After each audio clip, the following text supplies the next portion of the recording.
Namaste, buenas tardes, good evening to everyone.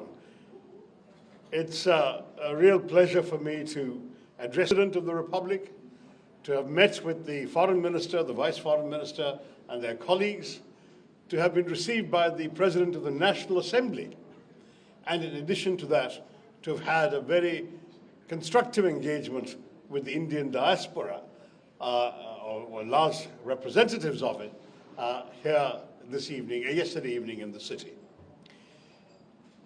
I was very struck when our Vice Minister mentioned that the message, the motto, the national motto of Panama is Pro Mundi Beneficio, which translates to for the benefit of the world.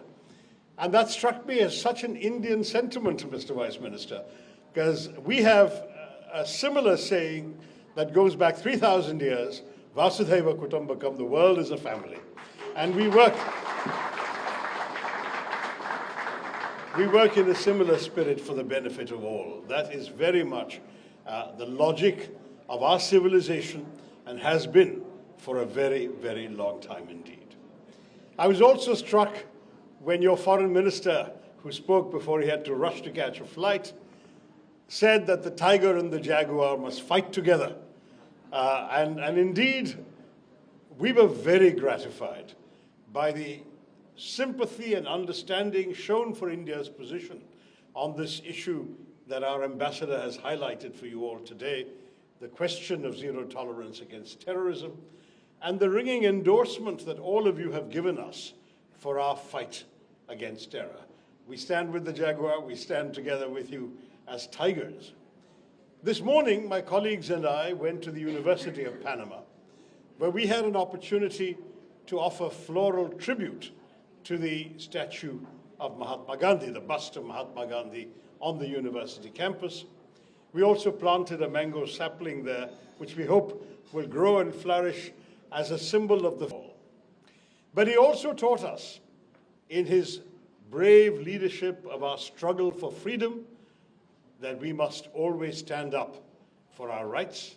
We must always stand up in principle for the values we believe in, and we must live without fear. That freedom from fear is what we in India have to fight for these days against the evil attacks of malign men who call themselves terrorists, or who are called by the world as terrorists, but who believe that by doing this kind of thing, of coming into our country, killing innocent people, and going off again, that they will somehow achieve some larger political or religious cause. As you can imagine, that is not something that any self-respecting country will give in to. And even the land of Mahatma Gandhi will not turn the other cheek when this happens. We will respond effectively. On the 22nd of April, terrorists marched across our borders and killed 26 holidaymakers, tourists in Kashmir. And when this happened, India and the world recoiled in horror. We are grateful for Panama's immediate condemnation on that very day of what happened. But when for 2 weeks nothing had been done by the country that had offered them safe haven, known to be the bases and headquarters of organizations proscribed by the United Nations Sanctions Committee Against Terrorism, and also on the wanted list of the United States terror-designated list. And we struck them with great precision and calibration, taking care to do so late at night, 1:05 to 1:30 in the morning at night, in order to ensure there would not be civilians around who might suffer any collateral damage.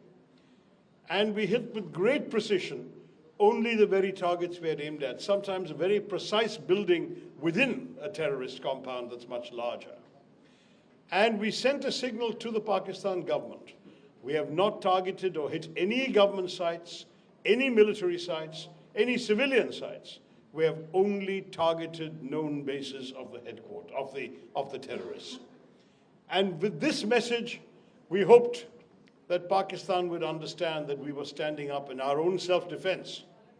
Sadly, they chose to retaliate with an indiscriminate barrage of artillery shells that killed 19 people, hit a Sikh temple, a Gurudwara, hit a convent of the nuns of the Carmelites of Mother Mary, hit the homes and vehicles of ordinary civilians, killed 19 people and drove 59 to hospital.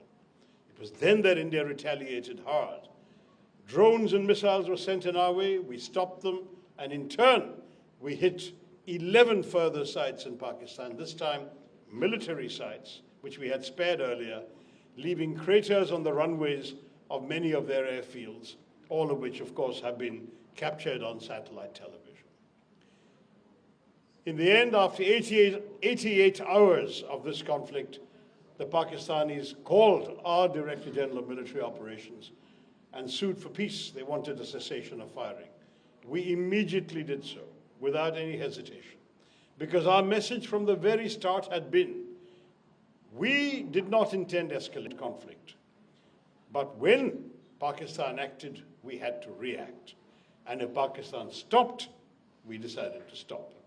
That is exactly where we have left matters as of now. Some of you have asked me, and I think I'll answer that question now, why it is that we were so sure that these terrorists had come from Pakistan. There are three reasons, my friends. The first is that we have seen a pattern for almost 4 decades of repeated terror attacks, which have been always denied by Pakistan and then proven to involve people based in, created by, armed by, financed by, guided by Pakistan, by elements in Pakistan. I will not blame the entire government or the state. There are elements in the military establishment of that state that have done this. You all remember the horrors of Mumbai in 2008. You all remember 170 people being killed in 3 or 4 locations, innocent people at hotels having dinners and celebrations who were killed in pursuance of this malign agenda. You all remember how Pakistan claimed that they did not know where Osama bin Laden was and that they thought he was dead, and he was found in a safe house right next to an army cantonment in a city that is a headquarters, a major garrison of the Pakistan army. This has been the record of Pakistan time after time after time. So our first set of reasons is when there is a pattern established and proven over many decades, you have no reason to disbelieve that suddenly this came from somewhere else. Second reason, when we struck the terror headquarters, we took some lives, and of course, a funeral was conducted. There were some very prominent people at that funeral, and there was at least one individual whose name had been listed by the United Nations Sanctions Committee. I want to show you who attended the funeral, and I think we have a slide on the screen as well. It was people in uniform from the highest echelons of the Pakistani army and police mourning at the funeral of designated terrorists. This is the country that now says, we are innocent, we did not do it. You do not mourn for people you do not know. Third reason is that, very sadly, this terrorist action was in pursuance of a cynical set of objectives that sadly only the Pakistani military seems to want to pursue.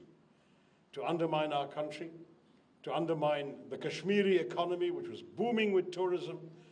There were 100% growth in tourism in Kashmir between the first 4 months of last year and the first 4 months of this year. We had actually seen, I was told by my friend, the Indian ambassador in Washington, that there were more tourists in this place in Kashmir, in Pahalgam, than there were in Aspen, Colorado, the big tourist site that you're all familiar with in the US. And yet, by a terrorist attack, they knew they could stop tourists coming. And indeed, there has been a dramatic collapse in tourism in the weeks afterwards, which we hope can be reversed. But that too is an objective only of our nation's enemies. Third, there was a very unpleasant manner in which this was conducted, in which the terrorists asked the religion of the people they were shooting and then shot them dead. They did so for very, very dangerous purposes, not just in pursuance of their own bigoted agenda, their own fanatic belief in their faith. but also in order to provoke a backlash in our country against our co-citizens of that faith, in order perhaps to divide our country. The 7 of the MPs who have come, we represent 5 political parties. We come from every different part. Each one of us comes from a different state, a different part of our country. But we are united in this one message, that the nation stands with one heartbeat to say to the entire world, we have had enough. We will not take any more. We wanted you to understand that we have been patient. We have tried every other means. We have offered cooperation with investigations. We've even invited the Pakistanis to come and cooperate. We've given the world lots of proof of things like the Mumbai attack. Now the time has come that we must act ourselves, because nothing else has worked. Nothing else has stopped these people. There's been no prosecution, no conviction of any of these terrorists. And we believe that when Panama joined in the United Nations Security Council statement that said it is not just enough to catch the perpetrators of such crimes, but one must also hold accountable the countries that provide them safe haven and support and finance, I think the message should have gone very, very clearly to our neighbor that that is a message the world stands behind. I want once again to thank the government and people of Panama for the support and understanding they have shown us. We stand with them in their needs.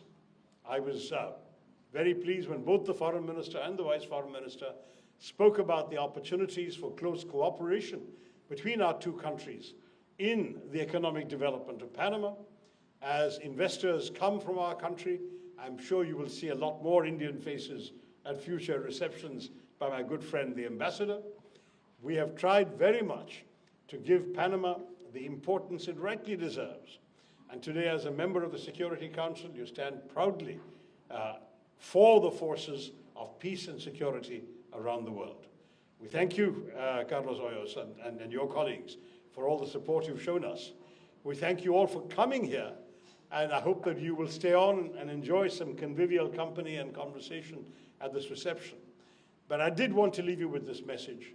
What has happened cannot be allowed to happen again. If it is attempted again, there will be a firm Indian response, and I seek your understanding in advance if that were to happen again. This time, we have come after a tragedy. Next time, we may not need to come again, because you will have heard the message that we have all given you today. Thank you very, very much. Let us all endorse this principle of zero tolerance. Let us all work in peace for the benefit of the world. India is proud of its own growth and development. We want to serve the well-being and prosperity of our own people, and we don't want to be distracted by needless conflicts with terrorists, needless wars in our land. We want, as Mahatma Gandhi taught us, to be a land of peace and progress. But we will do so only when we can live without fear, with pride, with strength, and with friendship and amity for all. Thank you very, very much once again. Jai Hind.